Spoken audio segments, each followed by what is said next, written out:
Israel गजा में नस्लकुशी कर रहा है। फलस्तीनी बच्चे जिंदा दफन हो रहे, जल रहे, दुनिया खामोश है। गजा में बच्चों के जिंदा दरगोर होने पर दुनिया कब तक खामोश रहेगी?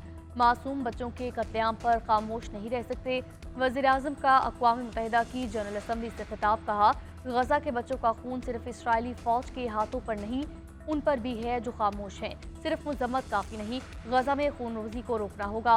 इसराइली बर्बरियत से दुनिया के अमन को खतरा। अक़वाम मुत्तहिदा फ़लस्तीन को अपना रुकन तस्लीम करे। मसला फ़लस्तीन का हल 2 रियासती फार्मूले में है। फ़लस्तीनी रियासत कायम की जाए जिसका दारुल हुकूमत बैतुल मुक़द्दस हो। पाकिस्तान को अफगानिस्तान में मौजूद दाइश और कलदम टीटीपी की शक्ल में फितना ख्वारिज का सामना। अफगान हुकूमत दहशतगर्दों के खिलाफ कार्रवाई करे। वज़ीर-ए-आज़म शहबाज शरीफ का जनरल असम्बली में खिताब। कहा, पाकिस्तान 2 दहाइयों से दहशतगर्दी का शिकार है। इंशाअल्लाह हम दहशतगर्दी के खिलाफ जंग जीतेंगे। पाकिस्तान को अमन का गहवारा बनाएंगे। पाकिस्तान माहौलियाती तब्दीलियों से मुतासरा मुल्क है। हमने मईशत की बहाली के लिए मुश्किल फैसले किए। पाकिस्तान में महंगाई कम होकर सिंगल डिजिट पर आ गई।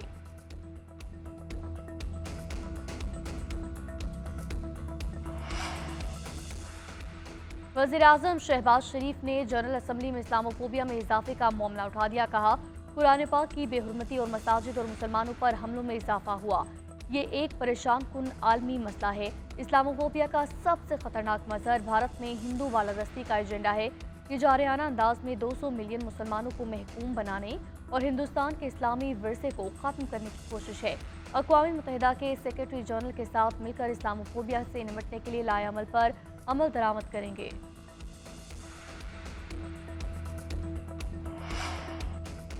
फ़लस्तीन में इसराइली मज़ालिम के खिलाफ आलमी सतह पर एहतजाज। जनरल असम्बली में इसराइली वज़ीर-ए-आज़म नेतन्याहू के खिताब के लिए आने पर पाकिस्तानी वफ़द का वॉकआउट। जनरल असम्बली में इसराइल के खिलाफ नारेबाजी।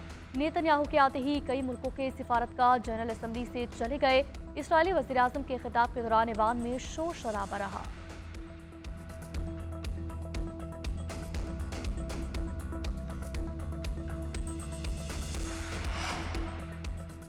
मुआशरे में मायूसी पैदा करने की नाकाम कोशिश करने वालों को शिकस्त हुई। सबको पाकिस्तान के रोशन मुस्तकबिल पर भरपूर एतमाद और यकीन रखना चाहिए।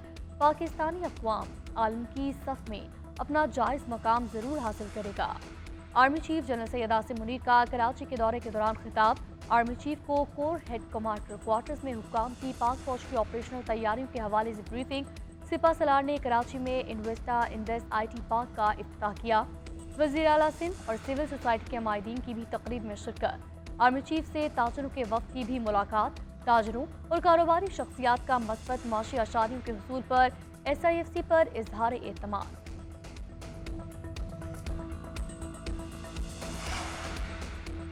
Lieutenant general Mohammad Ali secretary दिफा तैनात। वज़ीर-ए-आज़म की मंजूरी के बाद काबीना डिवीजन का नोटिफिकेशन जारी। लेफ्टिनेंट जनरल मोहम्मद अली की तकर्री 2 साल 3 माह के लिए की गई। 1 अक्टूबर को जिम्मेदारियां संभालेंगे।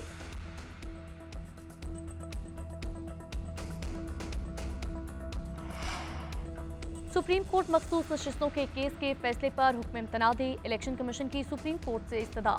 8 जजेस की 14 सितंबर की वजाहत पर नजरसानी की दरख्वास्त। इलेक्शन कमीशन ने दरख्वास्त में कहा, सुप्रीम कोर्ट का मखसूस नशिस्तों पर फैसला मफरूजों पर मबनी है। सुप्रीम कोर्ट तशरीह की आड़ में आइन को दोबारा नहीं लिख सकती।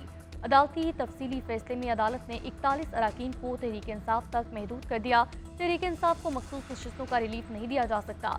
अदालती फैसले पर ताखीर का जिम्मेदार इलेक्शन कमीशन नहीं।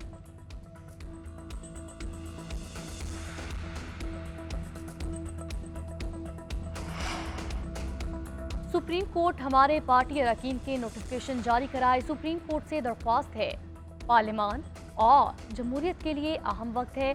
अदालत वाज़ेह ऑर्डर करे ताकि हमें मखसूस नशिस्तें मिल सकें। चेयरमैन बैरिस्टर गौहर कहते हैं, इलेक्शन कमीशन की 8 मीटिंग्स बदनीयती पर मबनी हैं। इलेक्शन कमीशन मखसूस नशिस्तों का नोटिफिकेशन जारी करे।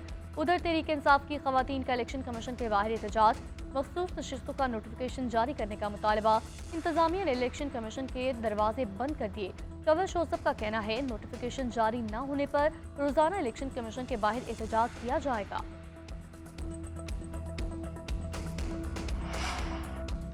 आर्टिकल 63 नजरसानी अपीलों की समाअत 30 सितंबर के लिए मुकर्रर। सुप्रीम कोर्ट ने कॉज लिस्ट जारी कर दी। चीफ जस्टिस पाकिस्तान काजी फायज ईसा की सरबराही में 5 रुकनी लार्जर बेंच इस पर समाअत करेगा। Justice Munib Akhtar, justice Aminuddin Khan bench में शामिल। जस्टिस जमाल खान मंदखेल, जस्टिस मजहर आलम मियाखेल भी लार्जर बेंच का हिस्सा।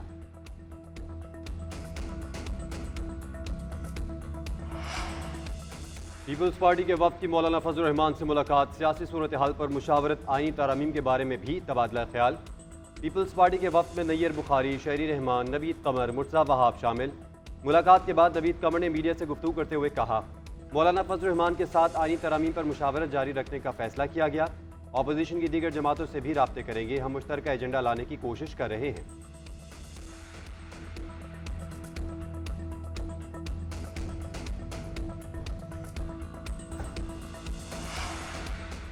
मुजव्विज़ा आईनी तरमीम के खिलाफ वकला का सुप्रीम कोर्ट के बाहर एहतजाज। सलमान अकरम राजा ने कहा, रावलपिंडी से तहरीक का आगाज कर रहे हैं जो पूरे मुल्क में फैलेगी। लतीफ खोसा बोले, काले कोर्ट का वजूद खतरे में है, हम आज़ाद अदलिया के साथ खड़े हैं, अब किसी की मुद्दत में इजाफा नहीं किया जा सकता। शेब शाहीन बोले, गैर आईनी तरमीम लाकर सुप्रीम कोर्ट का इख्तियार खत्म करने की कोशिश की जा रही। उधर सेनेटर शिबली फराज ने कहा, पीटीआई का कोई सेनेटर हुकूमत का साथ देगा तो उसका मुस्तकबिल तारीख होगा। शेख वकास अकरम बोले, पीटीआई आईनी तरमीम की राह में रुकावट बनेगी।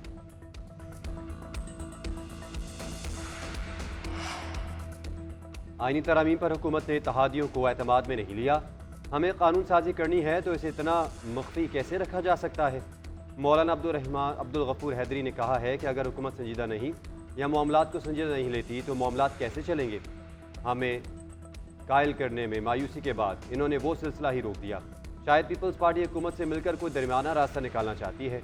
आईनी अदालत के लिए फैसला तब होगा जब हमें ड्राफ्ट मिलेगा, हम उस पर गौर करेंगे और राय देंगे। गवर्नर जैसे ओहदों के लिए अपना मौक़िफ़ नहीं छोड़ सकते।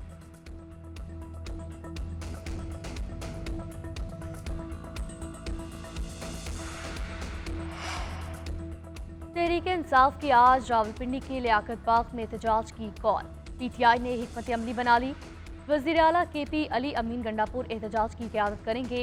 इस्लामाबाद से पीटीआई की क़यादत काफिलों की सूरत में लियाकत बाग जाएगा। कारकुनों को 2 बजे लियाकत बाग पहुंचने की हिदायत। रावलपिंडी, इस्लामाबाद, शुमाली पंजाब और केपी से काफिले रावलपिंडी आएंगे। मकामी क़यादत को रास्तों की बंदिश की सूरत में मुतबादिल रास्तों का प्लान बनाने की हिदायत।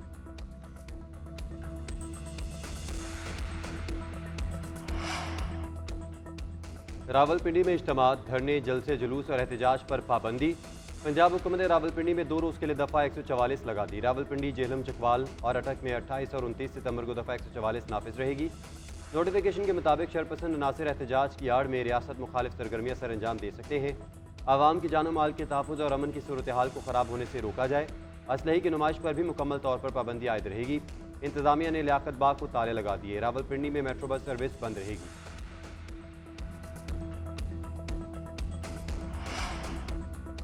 पाकिस्तान को IMF से कर्ज की पहली किस्त मिल गई। स्टेट बैंक ऑफ पाकिस्तान ने किस्त मिलने की तस्दीक कर दी।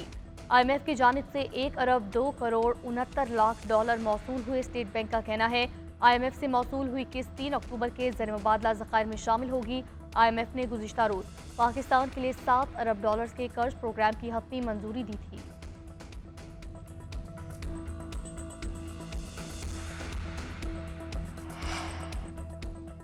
वफाकी हुकूमत ने मजीद सरकारी इदारे बंद करने की तैयारी कर ली। राइट साइजिंग कमेटी ने तजावीज़ भी तैयार कर ली। यूटिलिटी स्टोर्स कॉरपोरेशन की निष्कारी के लिए मुख्तलिफ ऑप्शन पर गौर। नेशनल फर्टिलाइजर्स कॉरपोरेशन और नेशनल फर्टिलाइजर्स मार्केटिंग लिमिटेड को भी बंद करने की सिफारिश। राइट साइजिंग कमेटी वफाकी हुकूमत का हुजूम कम करने के लिए मुख्तलिफ तजावीज़ पर काम कर रही है। इदारों को बंद करना, निजकारी और जम करने समेत दीगर इक़दाम शामिल। कमेटी की सिफारिशात वज़ीर आज़म शहबाज शरीफ को पेश की जाएंगी।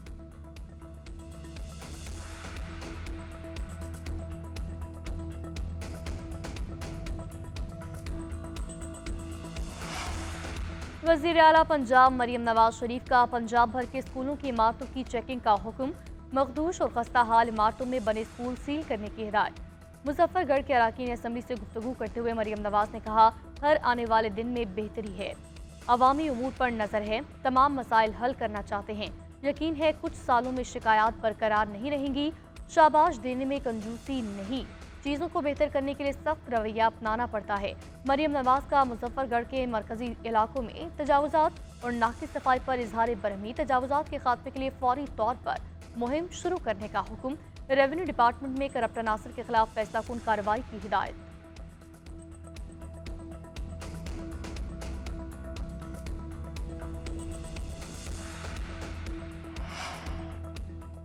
लाहौर समेत पंजाब के मुताबिक शहरों में सुबह सवेरे बादल बरस पड़े। रावलपिंडी, फैसलाबाद, ओकाड़ा, पिंडी, भटियां, सरगोदा, जेहलम, शेराकोट में बादल जमकर बरसे। ठंडी हवाएं, गर्मी की छुट्टी हो गई, मौसम ठंडा ठार हो गया।